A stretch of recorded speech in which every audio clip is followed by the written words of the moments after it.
Now we want to turn to someone who knew Carter well. Atlanta Journal-Constitution reporter Ernie Suggs covered Carter and developed a close personal relationship with the former president. Sir, thank you so much for speaking with us. As we bid farewell today, what are some of your personal memories that you're remembering the most? Well, thank you for having me, for one. Personally, he was a person that I've always looked up to. I always tell the story about in 1976, my mother voted for Jimmy Carter, and she campaigned for him in Brooklyn, New York, and we voted at OPS 241 in Brooklyn, New York. And I always told him that story. So one of the last times we talked, I didn't mention it. For some reason, I just didn't mention it. I don't know what we were talking about. And he mentioned it. He said, "How's your mother doing? How's she doing?"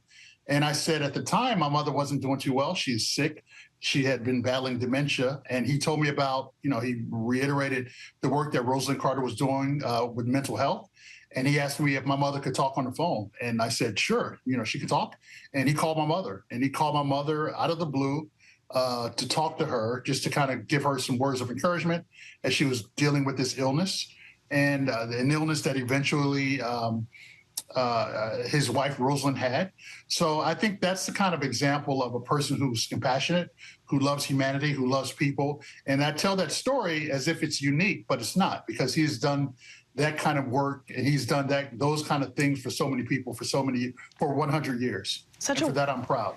Absolutely. Such a wonderful example of what type of man he was and what type of life he led. You touched on this a bit, that in the decades after he left office, Jimmy Carter continued to carry so much influence around the world, and he continued to do so much work. As you covered him in those years, what else stood out to you from that work that he was able to do over really decades? One of the things that he said he wanted to see before he died was the eradication of the guinea worm disease. And that disease is down to about 4 people now.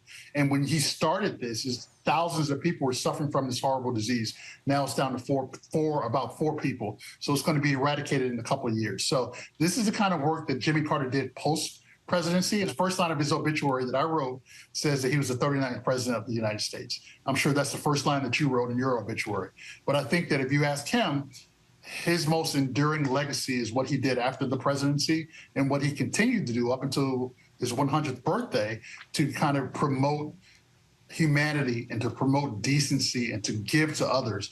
On that list of achievements, and you've written about some of those achievements. You've written that Carter grew into a politician who shaped race relations, but before that, he was shaped by them growing up in the Jim Crow South. So how do you think those early experiences shaped his worldview and his approach to others throughout his life?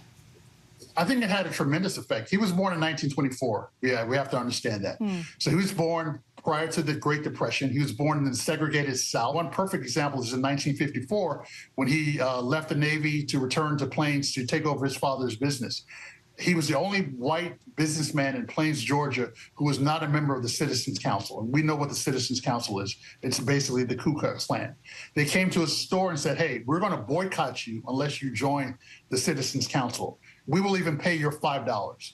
And he said, "I'd rather throw my $5 down the toilet than give you $5 to join this racist organization." So even in 1954, even owning a business in the rural, tiny Plains, Georgia, he rebuked the temptation to join basically the Klan or the Citizens Council because of who he was and how he grew up and the people who was around him when he grew up. And after 100 years, we're hearing so many stories, so many news stories in the last 24 hours about his life. That's a story I hadn't heard before, so thank you for sharing that.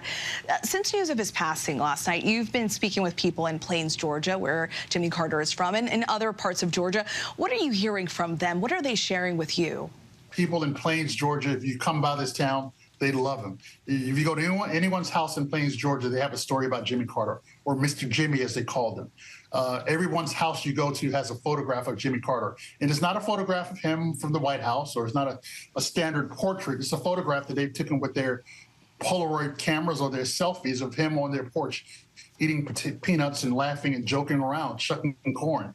So that's who he was. He was Mr. Jimmy. He was truly a man of the people who happened to one day have served as the 39th president of the United States. He really was a man of the people. What a remarkable life, and what an impact Jimmy Carter had on this country and those who had the pleasure of meeting him and knowing him. Ernie Suggs, thank you so much for speaking with us today. Thank you so much for your insights. Thank you very much for having me.